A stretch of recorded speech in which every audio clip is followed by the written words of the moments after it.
সকলকে আসসালামু আলাইকুম। মঞ্চে যারা আছেন, জামান চাচা যাকে আমি বহুদিন ধরে চিনি, আমার ছোট চাচা মনতোষ কাকু এবং আমাদের সম্মানিত যারা আছেন তাদের সকলকে অনেক ধন্যবাদ জানাচ্ছি। আমি প্রথমে ধন্যবাদ জানাচ্ছি জামান চাচাকে, যিনি একটা অসাধারণ অনুষ্ঠান আয়োজন করেছেন।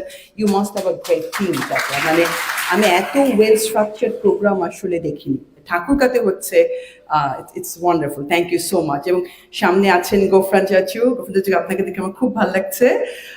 পরিমল স্যার আছেন, আরো অনেকেই আছে।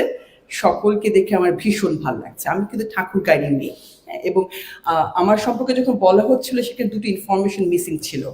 এক হচ্ছে আমি ফুলকুড়ি শিশু নিকেতনে পড়েছি, আরেকটি হচ্ছে আমি ঠাকুরগাঁও গার্লস স্কুলে পড়েছি। হ্যাঁ, আমি ঠাকুরগাঁও গার্লস স্কুলে 1 বছর পড়েছিলাম। এবং আমি যখন পড়তাম তখন হলো কি, আমি কিন্তু একটু গল্পের মতো করে বলবো। হ্যাঁ, I am very informal speaker, I am not a great speaker like Faham, কিন্তু আমি খুব ইনফর্মালি গল্প করবো, বিকজ আমি ঠাকুরগাঁয়ে আসছি, এটা আমার জায়গা। সো আমি মনে করি এটা আমার পরিবার। আমি যখন ঠাকুরগাঁও গার্লস স্কুলে পড়তাম, তখন আমি ফুলকুড়িতে খুব ভালো রেজাল্ট করতাম, মানে সবসময় ফার্স্ট হতাম। তো ঠাকুরগাঁও গার্লস স্কুলে হলো কি, হঠাৎ করে আমার খুব পেট ব্যথা শুরু হয়ে গেল। পরে আমার মা অনেক অ্যানালাইসিস করে দেখলেন, কেননা আমি সেখানে সেকেন্ড হতে শুরু করেছি। একটি মেয়ে ফার্স্ট হচ্ছে, তার নাম ছিল তানিয়া বোধহয়। তো তানিয়া ফার্স্ট হচ্ছে, আমি সেকেন্ড হচ্ছি, এবং এটা আমার একেবারেই পছন্দ হচ্ছে না। খুব মন খারাপ, এই জন্য আমার পেট ব্যথা, আমি স্কুলে আর যাবো না। যাবো না তো যাবোই না। তারপরে তো আম্মু আমাকে নিয়ে ঢাকায় চলে গেলেন, আমি হলের স্কুলে ভর্তি হলাম। আমি কেন এই গল্পটা বললাম জানেন? বিকজ আমি অনেক ছোটবেলা থেকেই, আমি বোধহয় যে স্ট্যান্ডার্ডের কথা ফাহাম বললো, আমার স্ট্যান্ডার্ডটা অনেক হাই ছিল। কিন্তু আমি একটা ভুল করেছিলাম, যে আসলে স্ট্যান্ডার্ড হাই হওয়া মানে কিন্তু ক্লাসে ফার্স্ট হওয়া নয়। স্ট্যান্ডার্ড হাই হওয়া মানে হচ্ছে নিজের কাছে নিজেকে কন্টেন্ট ফিল করা, যেটা আমি পুরো পরে আমি আমার লাইফ জার্নিতে বুঝেছি। আমি তো ঢাকায় চলে এসেছি। ঢাকায় চলে আসার পরে আমার বাবা তো ঠাকুরগাঁতে রাজনীতি করতেন, আপনারা সকলেই তাকে চেনেন। আমার আম্মা কঠোর পরিশ্রম করে আমাকে বড় করেছেন, আমার ছোট বোনকে বড় করেছেন। তো আমার বাবা প্রতি মাসে একবার করে ঢাকায় আসতেন, এসে আমাদের 2 বোনকে নিয়ে একটা মিটিং করতেন, একদম ক্লোজ ডোর মিটিং। সেখানে আমার আম্মা থাকতেন না। ক্লোজ ডোর মিটিংয়ে একটা কথা বলতেন, এবং প্রতি মাসে একটা কথা বলতেন।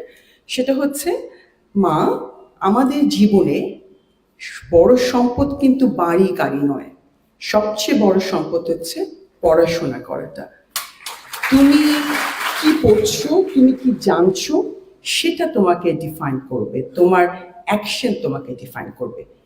ওই জিনিসটা আমার মাথায় ঢুকে গিয়েছিল। পরিমল স্যার যে বললেন যে আমি পড়তাম, আসলেই পড়তাম, কিন্তু স্কুলের বই কিন্তু কম পড়তাম, বাই দ্য ওয়ে। হ্যাঁ, স্কুল কলেজের বই পড়তাম, কিন্তু আমি প্রচুর অন্য বই পড়তাম। এবং আমার ছোট চাচার বোধহয় মনে আছে একবার, তখন আমি অনেক ছোট, আমার আব্বার একটা বড় লাইব্রেরির মতো ছিল। আমি করতাম কি, ওই লাইব্রেরির খুলে সেখান থেকে সাপ্তাহিক বিচিত্রা, আপনাদের মনে আছে কিনা, একসময় পরে সেটা সাপ্তাহিক 2000 হয়েছিল, সাপ্তাহিক বিচিত্রা পড়তাম। তা আমার ছোট চাচা একবার দেখে এসে, তুমি এটা কি পড়ছো, তোমার তো এটা পড়া বয়স হয়নি। আমি চুপ করে আছি, এরকম যে কত বই পড়েছি আমি ছোটবেলা থেকে, যেটা আমার পড়া বয়স হয়নি। হ্যাঁ, সো পড়তে হবে, প্রচুর পড়তে হবে, স্কুল কলেজে বই পড়তে হবে, এবং বাইরের বই আরো বেশি পড়তে হবে। মন্তোষ কাকা যে কথাগুলো বলছিলেন, যে বই পড়লে যেটা হয় যে আনন্দ বোধটা, আমি ভীষণ আনন্দ পেতাম, আমি ভীষণ কাঁদতাম, আমার প্রচন্ড রাগ হতো কিছু বই পড়ে। আমার একটা বইয়ের কথা মনে আছে, গর্ভধারিণী। আমি জানি না কতজন এই বইটি পড়েছে, এখানে কতজন পড়েছে, আমি একটা হাত তুলে দেখতে চাই। খুব কম, very unfortunate, I am sorry. আমার খুব খারাপ লাগছে যে আমাদের সামনে যারা তরুণরা আছে তারা এই বইটি পড়েননি।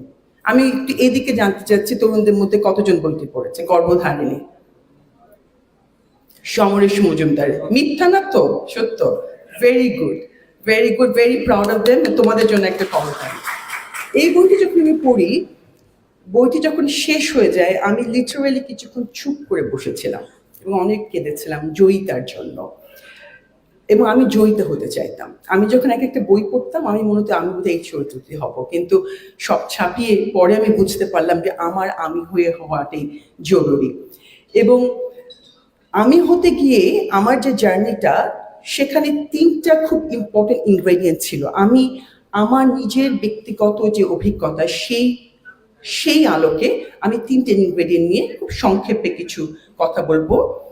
প্রথম ছিল যে ডিটারমিনেশন, যে আমি আমার লাইফে একটা কিছু করতে চাই কিংবা একটা কিছু হতে চাই, এবং আমি নিজেকে কন্টেন্ট ফিল করতে চাই। এই যে ডিটারমিনেশন, যে আমি করব, এবং আমাকে এই জিনিসটা করবার জন্য আমার কি কি করা দরকার, আমাকে সব কিছু করতে হবে। আমি যখন স্কুল কলেজ শেষ করে ঢাকা বিশ্ববিদ্যালয়ে ভর্তি হলাম, তখন আমার আব্বা আমাকে বললেন তুমি অর্থনীতি পড়ো, কেননা আমার আব্বা অর্থনীতি পড়েছেন। আমি বললাম না, আমি বায়োকেমিস্ট্রি অ্যান্ড মলিকুলার বায়োলজি পড়বো, বিকজ আই ওয়াজ ডিটারমাইন্ড যে আমি সায়েন্সে বায়োকেমিস্ট্রি মলিকুলার বায়োলজি পড়বো, বিকজ আমার বায়োলজি খুব ভালো লাগতো। আমার আব্বা কিন্তু চাইলেই পারতেন তার চিন্তাটা আমার উপর ইম্পোজ করতে, উনি কিন্তু করেননি।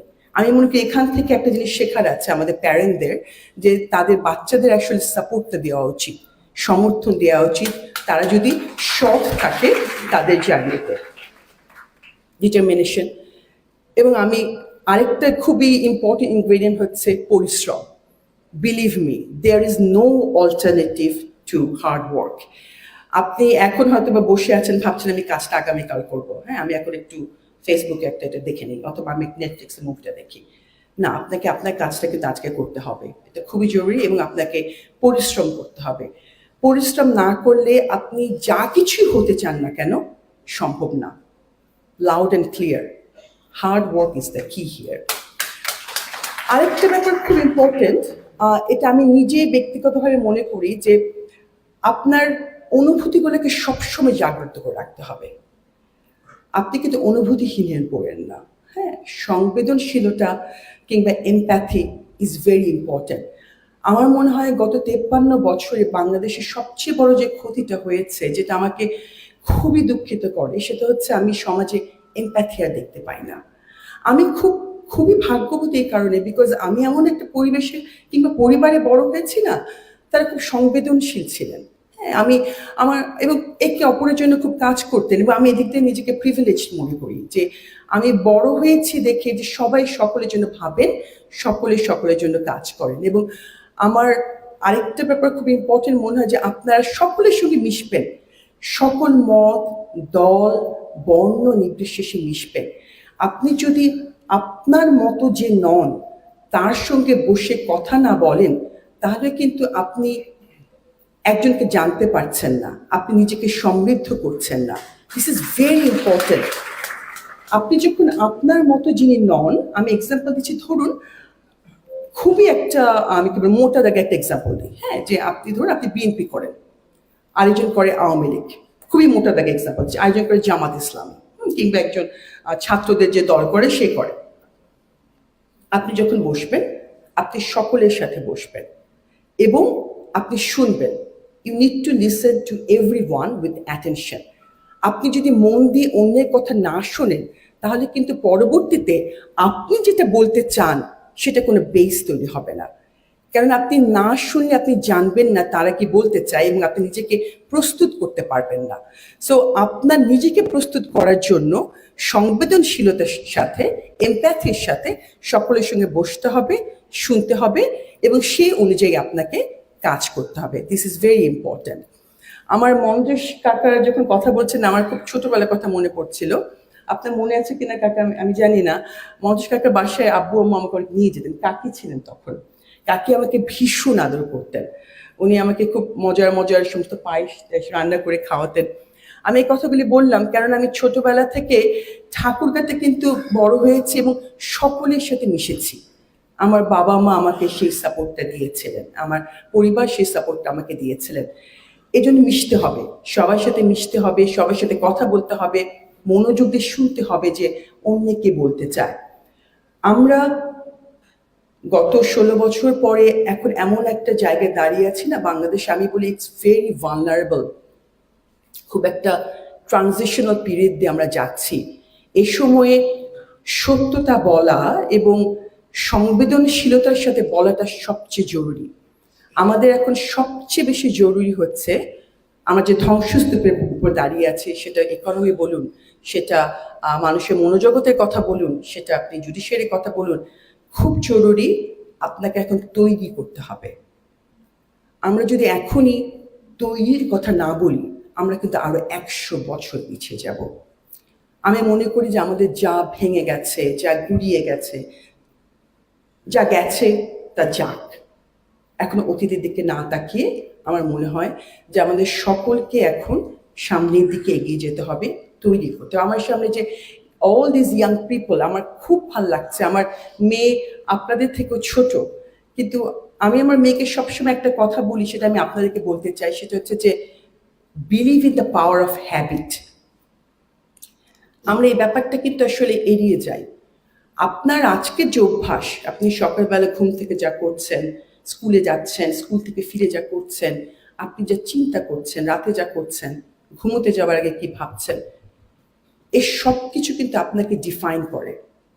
ডিফাইন মানে বোঝেন তো ব্যাপারটা, যে আপনি কি হচ্ছেন কিংবা কি হতে চাচ্ছেন, সেটা আপনাকে কি বলবো, যে আপনাকে ক্যারেক্টারাইজ করবে, পিকচারাইজ করবে। একজন আপনাকে যখন দেখছে তখন কিন্তু সে আপনাকে সেটা দেখবে। পাওয়ার অফ হ্যাবিট খুব ইম্পর্ট্যান্ট। ভালো অভ্যাস করতে হবে। অভ্যাস যদি খারাপ হয় না, we are doomed in a way that আমাদের আসলে কিচ্ছু হবে না। আপনারা প্লিজ নিজেদের ভালো অভ্যাস করার উপর জোর দেন। এটা আসলে আমি একজন মানে আমার মেয়ের মা হিসেবে, এবং আমি পড়িয়েছি বহুদিন ঢাকা বিশ্ববিদ্যালয়ে, তো সেই হিসেবে বলতে চাই যে ফর গডস সেক ভালো অভ্যাসের উপর জোর দেবেন, এবং কোনো কিছুকে কখনো ছোট মনে করবেন না।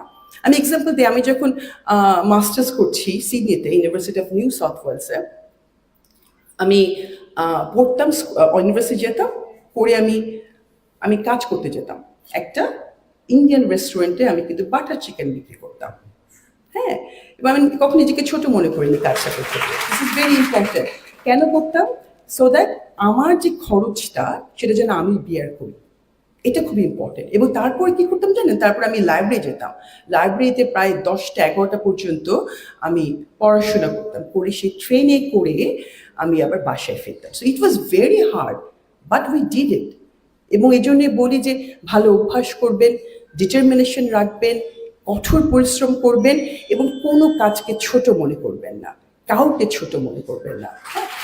আর একটা কথা ফাহাম বলেছে, উইচ ইজ ভেরি ইম্পর্টেন্ট, আমি মনে করি যে সাকসেস কিন্তু আপনি কি হলেন সেটা না, আপনি কি ফিল করছেন সেটা জরুরি। যে ডু ইউ ফিল কন্টেন্ট? আমি তো মনে করি আমাদের পরিবারের সবচেয়ে সাকসেসফুল হচ্ছে আমার মা। বিলিভ মি, বিকজ আমার মা আমার আব্বাকে যে সাপোর্টটি দিয়েছে, এবং আমার মা যেভাবে আমাদের দুই বোনকে বড় করেছে, সেটা অসাধারণ। এবং উনি যেভাবে নিজেকে কন্টেন্ট ফিল করে, এটা কিন্তু আমি অনেকের মধ্যে দেখি না। এই যে কন্টেন্ট ফিল করাটা, তার মানে হচ্ছে যে আমি জানি আমি সত্য আছি, আমি জানি আমি সৎ আছি, আমি আমার ডিটারমিনেশন, আমি আমার এইম অনুযায়ী কঠোর পরিশ্রম করে গেছি, আলহামদুলিল্লাহ I feel good. This is the key. I feel content. This is your success. আমি অ্যাজ আই সেড যে আমি খুব ভালো বক্তা নই, আমি এই বিষয়গুলো আমি শুধু আপনাদেরকে রেখে যাচ্ছি। Again it's up to you.